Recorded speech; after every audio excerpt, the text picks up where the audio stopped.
اعوذ باللہ من الشیطان الرجیم بسم اللہ الرحمن الرحیم۔ آج حقیقت میں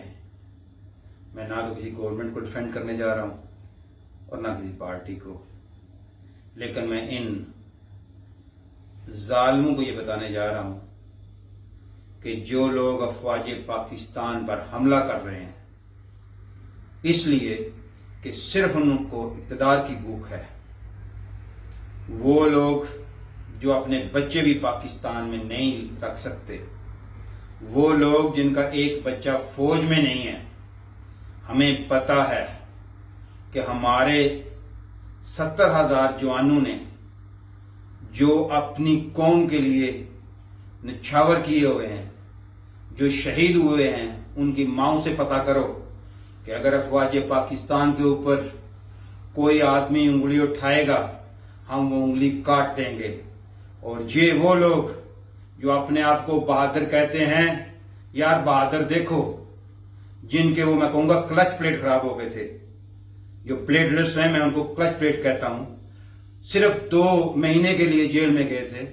اور ان کا وہ سسٹم اتنا ہو گیا تھا کہ جینا اور مرنے کا مقام آ گیا تھا، اور یہاں سے بھاگتے ہی ان کے اندر وہ انرجی بھی آ گئی ہے، وہ طاقت بھی آ گئی ہے، وہ بہادر بھی بن چکے ہیں، اور اب ان کو پتا ہے کہ میں بھی باہر ہوں، میرے بچے بھی باہر ہیں، تو جو لوگ اس کا امتحان دیں گے وہ جائیں جہنم میں۔ یہ وہ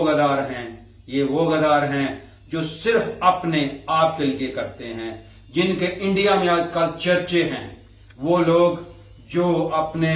افواج کو برا بھلا کہہ رہے ہیں، ان پہ لعنت ہو۔ اور ایسے ٹولے پہ آج دیکھو پی پی کا نظریہ اور ہے، نون لیگ کا نظریہ اور ہے، اور فضل الرحمان کا نظریہ اور ہے، لیکن اس وقت وہ ایک ہو گئے ہیں۔ کیوں ایک ہو گئے ہیں؟ ان کا مفاد ایک ہے۔ یہ ایک دوسرے کو سڑکوں میں گھسیٹا کرتے تھے، میں زرداری مداری تمہیں سڑکوں پہ گھسیٹوں گا، اور دوسرے کیا کہتے تھے کہ زرداری جیسا چور دنیا میں نہیں ہے، سارے محل اور آگے پیچھے وہ ہم لے کے آئیں گے۔ کیوں کہ انہیں اپنی باریاں لگائی ہوئی تھیں۔ وہ مجاہد جو اس وقت اپنے ملک کی خدمت کر رہا ہے، نہ اس کو کس کا ڈر ہے نہ کسی کا خوف ہے، اس کو پتا ہے کہ میں نے اپنے ملک کو اس رستے پہ لے کے جانا ہے جو اصل میں نظریہ قائد اعظم رحمۃ اللہ علیہ تھا۔ لیکن یہ چور، ان کو یہ نہیں پتا کہ ہم سے بنگلہ دیش آگے چلا گیا ہے، ہم سے انڈیا آگے چلا گیا ہے، ہم سے وہ ممالک جن کے دنیا میں نام نہیں تھے وہ آگے چلے گئے ہیں، اور یہ ملک جو لا الہ الا اللہ کے نام پہ لیا گیا تھا، جس کا کوئی مقصد ہے، وہ کتنا پیچھے رہ چکا ہے۔ صرف اور صرف یہ اپنے آقاؤں کے اشاروں پہ چلتے ہیں۔ ان پہ لعنت ہو۔ اور میں پھر کہہ رہا ہوں کہ مجھے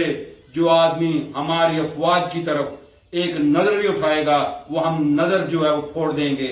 نبی کریم صلی اللہ علیہ وآلہ وسلم کہ جب دنیا تک تشریف لے گئے تو ان کے پاس ساسا کیا تھا؟ صرف تلواریں تھیں، اس کے علاوہ کچھ نہیں تھا۔ تو اس کا کیا مقصد ہے کہ جن ممالک کی، جن قوموں کے جو سپہ سالار صحیح ہوتے ہیں ان کو کوئی فکر نہیں ہوتی، وہ آرام سے سوتے ہیں، اور جس ملک کو تباہ کرنا ہو اس کا ڈیفنس، اس کی افواج کو بدنام کر دو، خانہ جنگی شروع کرا دو،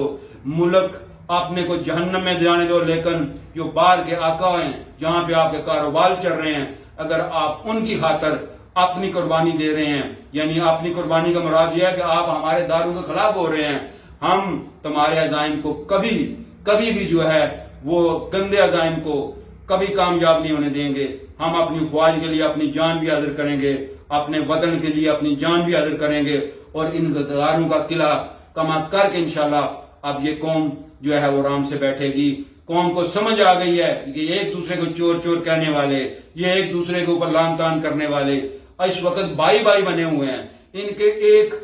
کے ایک ہی مقاصد رہ گئے ہیں، اور وہ یہ ہیں کہ اپنی چوری کو چھپاؤ۔ اگر یہ آدمی 2-4 سال اور آگے نکال گیا، یہ حکومت آگے چلی گئی تو کیا ہوگا کہ ہماری تو جگہ نہیں رہ جائے گی، ہمیں تو لوگ جو ہیں گلیوں میں انڈے ماریں گے، گھسیٹیں گے۔ اس لیے ان کو یہ فکر ہے، ان کو یہ فکر نہیں ہے کہ ملک کے ساتھ کیا آ رہا ہے۔ بھائی تمہارے ہم جو دودھ کی نہریں بہہ رہی تھی وہ ہمیں دکھا دو نا ذرا۔ خدا کا خوف کرو، اور جس نے ہماری افواج پہ ایک بار اور بات کی ہم وہ زبان کاٹ دیں گے۔